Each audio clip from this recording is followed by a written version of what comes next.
Okay, hi, David here. So here's a frustrating little situation. Rear suspension, the lower wishbone, this big long bolt goes all the way through here at the lower section of the long wishbone and the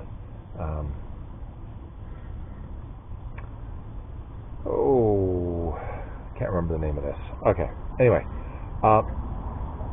so I posted a question on the Triumph Experience forum to see if there was any good way of getting that out other than the usual, like heat and pounding, and I suppose there's really not many other options. So it has been suggested that I can cut in here in this water seal area. Seems to be enough room on both sides, so that's what I'm about to do. So hold on to your hats. Here we go. Well, just before I begin cutting, what I did notice is that based on the movement that I do have, it appears as if this bolt is frozen right in here in this section of the lower wishbone. So I'm going to make my first cut right here. There appears to be a big washer. And see if that is enough to pull this whole thing off. Maybe I can extract this bolt from the bottom and then just get the whole thing off and have better access to the rest of the remains of the bolt. Alright.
Side as well. That one went well because there's essentially no marks on the wishbone or on the I gotta figure out what that's called. I knew it yesterday. Anyway, no marks from the cutting wheel on either of those.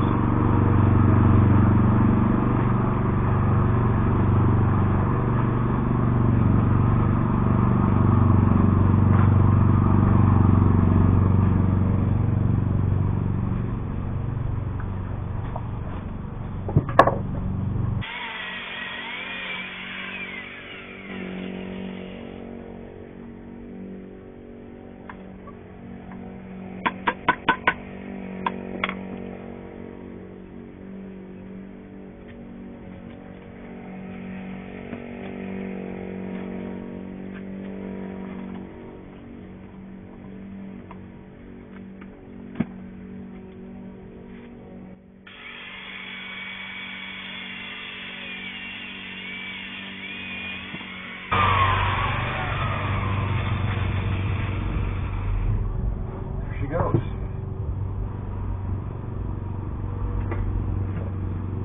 Alright. So that came off pretty well.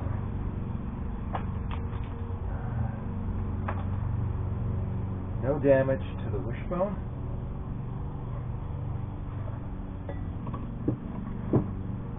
Damage here. See a tiny little mark. Do that with a file. All right.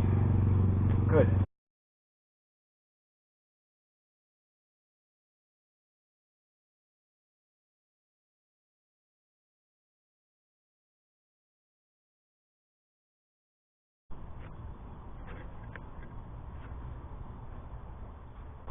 Hi, David's here.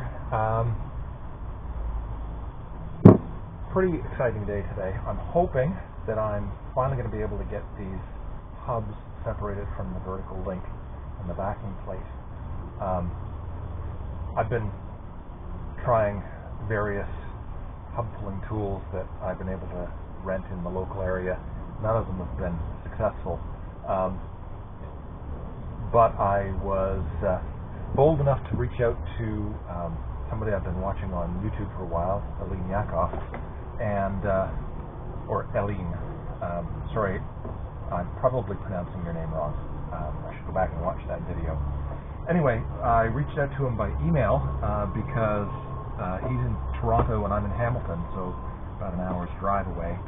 And he was kind enough to say that he would be willing to lend me the hub pulling tool that he used for his Spitfire earlier this year, and that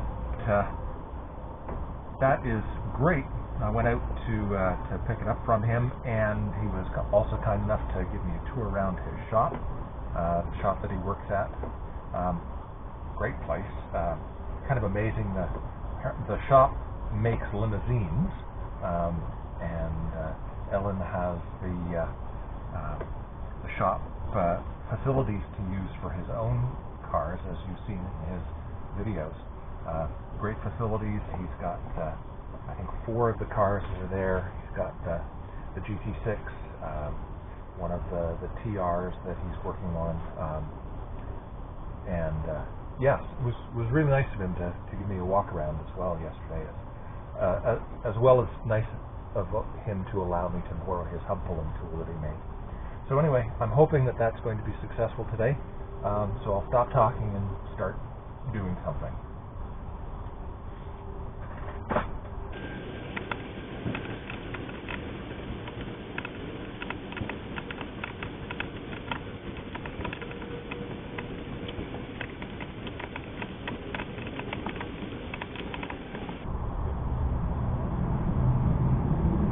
Okay, that is on, and I didn't show it, but I do have the end nut on there a few turns to keep it from popping out, as everybody always says, as a safety measure. And because I don't have this on the car anymore, I've got to get this clamped in the vise, and I'm using this fork to hold it from revolving as I apply torque with the air hammer, and hopefully prevent this from turning while I'm doing that.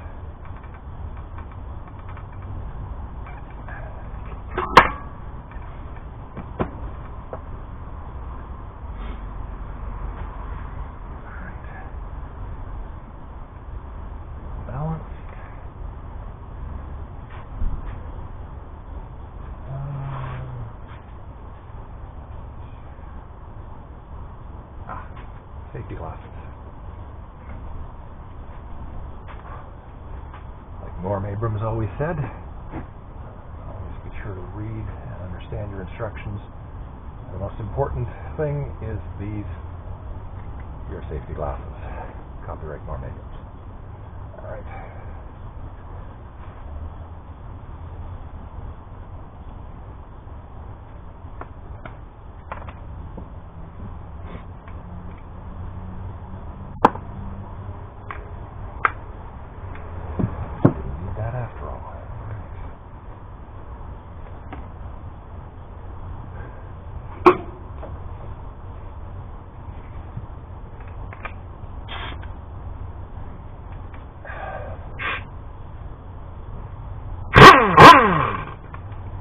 Alright, moment of truth.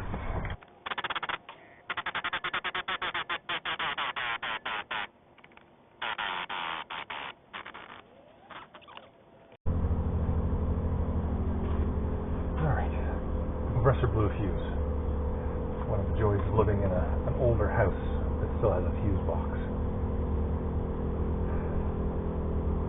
So just wait for it to come up to pressure. Okay, I actually blew a fuse. So here we go. Tank's back up to pressure now. And round 2.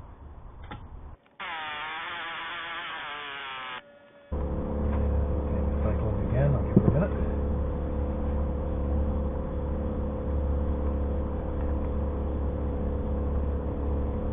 Still hasn't popped off. From the people I've seen doing it online, it does have a very definite moment when it releases.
Bearing end, but apparently not.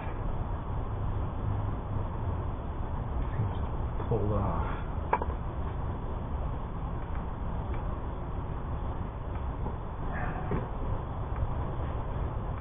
Mostly, not entirely. Oh, yay.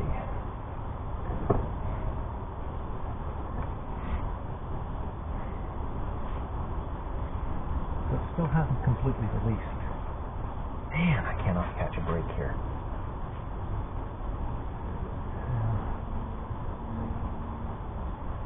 Apparently these bolts have to be replaced anyway most of the time, but it also looks like it tore some of the threads off the end of it,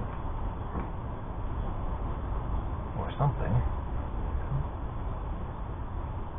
But something's kept caught in the threads of that nut. Jeez. Well, the good part is that I'm going to be doing a CV conversion, so that whole short axle piece I'm really not going to require, but geez, still would be nice if this all came off in one piece.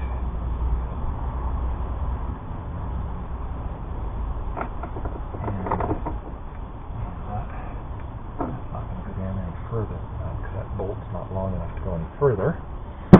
So, as discussed, I have to shim it somehow. I'm turning this video off.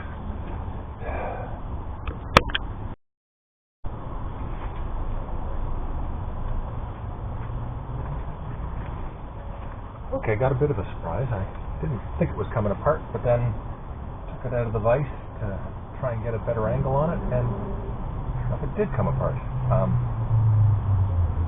Anyway, long story short, the hub is now separated from the axle, so I can proceed to the other disassembly, which is what I was after for so long.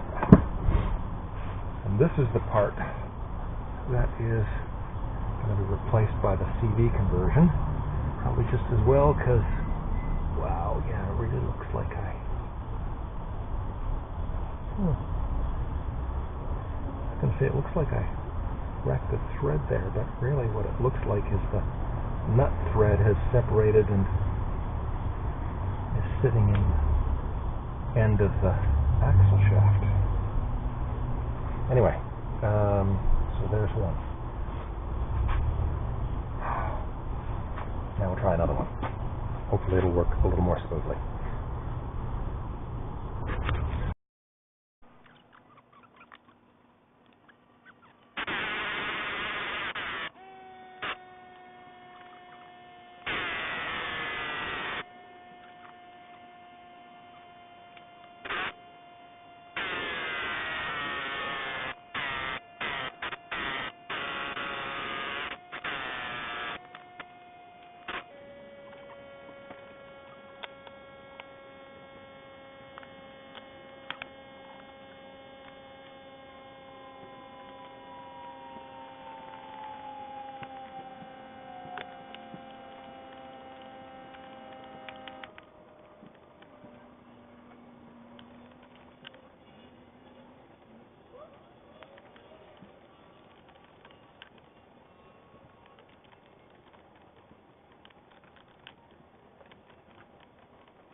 Well, I'm going to try and talk over the sound of the rain on my tent here. I'm relieved to report that I have finally been able to separate the hub and vertical link from the, I think this is called a subaxle or something like that.